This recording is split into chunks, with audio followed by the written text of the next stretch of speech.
नमस्कार दोस्तों, मेरा नाम है ऋषभ और आज हम आपको बताएंगे कि यूपी पुलिस और यूपी गवर्नमेंट ने पूरे हाथरस केस पर कैसे लीपापोती की है और जो सच है वो आज भी लोगों के सामने नहीं आ पाया है।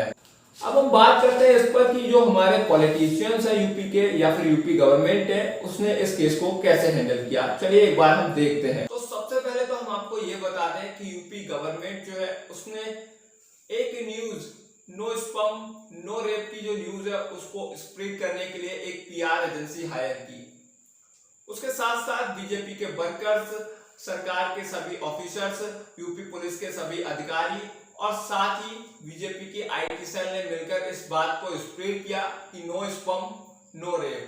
मतलब कुछ सेंस यहाँ पर नहीं बनता है। यूपी गवर्नमेंट से हम न्याय की उम्मीद नहीं कर सकते। केवल यूपी गवर्नमेंट जो है वो अपनी इमेज संवारने में या फिर सुधारने में लगी है। दोस्तों यहाँ पर अपनी इमेज को मेंटेन रखने के लिए यूपी गवर्नमेंट ने डिस्ट्रिक्ट मजिस्ट्रेट, एसपी और कुछ पुलिस कर्मियों को निलंबित किया। उसका मेन कारण यही है कि यूपी पुलिस की जो स्थिति है, यूपी पुलिस की जो इमेज है वो जनता की नजरों में अच्छी बनी रहे। तो दोस्तों यहाँ पर सेकेंड पॉइंट ये है कि जो अपोजिशंस के लीडर थे उनको विक्टिम की फैमिली से नहीं मिलने दिया यूपी गवर्नमेंट ने।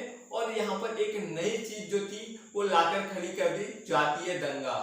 तो सबसे पहले तो मैं आपको ये बता दूं कि जातीय दंगा का तो यहाँ पर कोई मैटर उठता ही नहीं है, क्योंकि बेटी किसी की भी हो, चाहे वो दलित की हो, ब्राह्मण की हो, ठाकुर की हो, किसी की भी हो, अगर उसके साथ गलत हुआ है तो उसे न्याय मिलना चाहिए।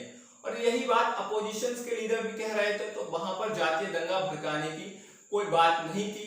जब राहुल गांधी पहली बार हाथरस गए थे, जब उन्हें अरेस्ट किया गया और 188 के तहत एफआईआर रजिस्टर्ड की गई, तब उन्होंने कहा था कि वो अकेले जाकर फैमिली से मिलेंगे।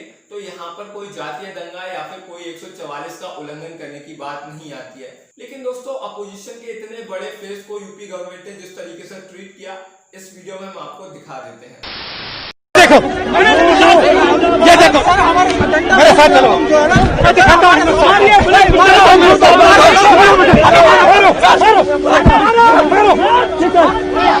सोचने वाली बात यहाँ पर यह है कि अपोजिशन के इतने बड़े फेस को, देश की सबसे बड़ी पार्टी के फेस को जब यूपी गवर्नमेंट, यूपी पुलिस इस तरीके से ट्रीट कर रही है, तो विक्टिम की फैमिली को किस तरीके से ट्रीट किया जा रहा होगा और वहां के जो नॉर्मल मेंबर्स हैं उनको किस तरीके से ट्रीट किया जा रहा होगा। दोस्तों यहाँ पर एक दूसरा सवाल ये भी उठता है कि कई ऐसी अपोजिशन पार्टी के लीडर विक्टिम की फैमिली से मिलने गए, उनके खिलाफ एफआईआर दर्ज की गई, उनके खिलाफ 188 धारा के तहत मुकदमा दर्ज किया गया। लेकिन वहीं एक पक्ष ऐसा भी था जो आरोपियों के समर्थन में था और उन्होंने भी सभाएं की, जिसकी खबर यूपी पुलिस को भी थी और जिसका वीडियो भी हम आपको अभी दिखाएंगे। लेकिन उस पर यूपी पुलिस के द्वारा कोई एक्शन नहीं लिया गया, कोई एफआईआर, कोई मुकदमा नहीं किया गया। तो दोस्तों यहाँ पर जो जातीय मतभेद पैदा कर रही है वो केवल यूपी गवर्नमेंट ही कर रही है और कोई नहीं। क्योंकि दोस्तों एक पक्ष को तो दबाया जा रहा है और दूसरे पक्ष से कुछ नहीं कहा जा रहा। दोस्तों अगर हम रियलिटी की बात करें तो लॉ ये है कि अगर धारा 144 हाथरस के अंदर लगी हुई है तो वहां पर पब्लिक गैदरिंग नहीं होनी चाहिए। अगर पब्लिक गैदरिंग कोई भी करता है, चाहे वो अपोजिशन का हो, चाहे वो गवर्नमेंट की साइड का हो, तो उसके खिलाफ कानूनी कार्रवाई होनी चाहिए। लेकिन जो गवर्नमेंट है वो इसमें भी डिस्क्रिमिनेशन कर रही है। तो मुआवजा बनता है मेरे बच्चों को देना और जमानत के मेरे बच्चे बाहर आएंगे। क्या मेरी मांग गलत है?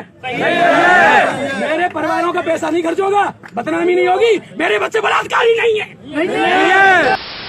दोस्तों कुल मिलाकर बात यह है कि यूपी गवर्नमेंट जो है वो जातीय रूप में इस घटना को डालकर और इसका जो सच है वो लोगों के सामने नहीं आने देना चाहती। चलिए हम तीसरे पॉइंट पर अगर हम बात करें तो बीजेपी आईटी सेल के जो हेड हैं अमित मालवीय, उन्होंने यहाँ पर अपने ट्विटर हैंडल पर एक वीडियो पोस्ट किया जिसमें उन्होंने जो विक्टिम थी उसका चेहरा रिवील किया।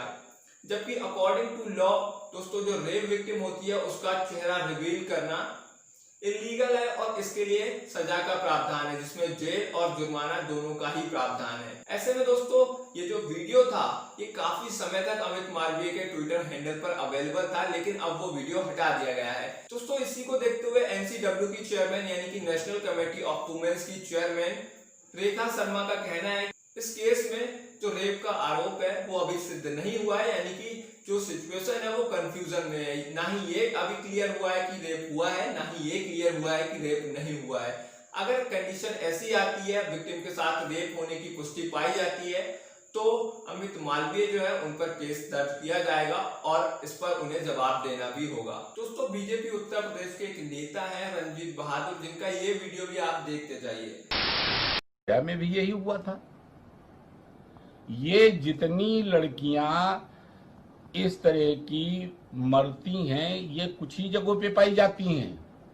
ये गन्ने के खिनाले में पाई जाती हैं, झाड़ियों में पाई जाती हैं, जंगल में पाई जाती हैं। ये धान के खेत में मरी क्यों नहीं मिलती हैं? ये गेहूं के खेत में मरी क्यों नहीं मिलती हैं? इनकी मरने की जगह वही है। शुद्ध प्रेम प्रकरण है, ये विशुद्ध रूप से प्रेम प्रकरण है। निर्भया में भी यही हुआ था।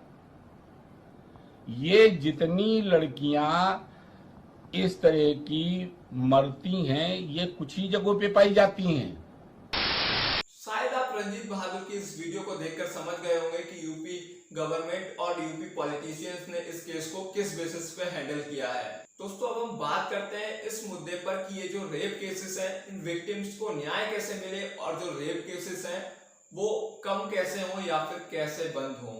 तो इसके लिए क्या करना होगा दोस्तों? इसके लिए जो हमारे लॉ है, हमारे जो रेप केस के लॉ है, उनमें बहुत ज्यादा इंप्रूवमेंट की आवश्यकता है।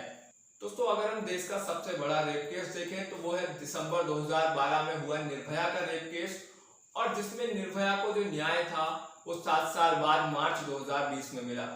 तो दोस्तों, अगर इस तरीके की न्याय व्यवस्था रहेगी तो ये जो केसेस हैं वो चलते रहेंगे, क्योंकि निर्भया की जो फैमिली थी उन्होंने बहुत ज्यादा प्रॉब्लम्स को फेसेस करने के बाद भी अपना जो केस था वो सुप्रीम कोर्ट में लड़ा और न्याय लिया। लेकिन कई बार क्या होता है कि जो विक्टिम की फैमिली होती है वो इस काबिल नहीं होती कि वो अपना केस सुप्रीम कोर्ट में लड़ पाए, या फिर उसके पास इतना फाइनेंशियल बजट नहीं होता कि वो इस तरीके की एक्टिविटी कर पाए, और या फिर उसके पास इतनी नॉलेज नहीं होती कि वो अपने इस केस को किस तरीके से लड़ पाए। तो ऐसे में क्या होना चाहिए, जो रेप केस का कानून है, जो रेप केस का दंड प्रावधान है, वो बहुत ज्यादा स्ट्रिक्ट होना चाहिए। तभी हम अपने समाज से इस मेंटेलिटी को मिटा सकते हैं, वरना ऐसे जो केसेस हैं वो सामने आते रहेंगे। तो दोस्तों, अगर अब आपको लगता है कि जो विक्टिम है उसके साथ गलत हुआ है और उसे न्याय मिलना चाहिए, तो शेयर कीजिए इस वीडियो को अपने दोस्तों के साथ, चाहे वो फेसबुक हो, इंस्टा हो, ट्विटर हो।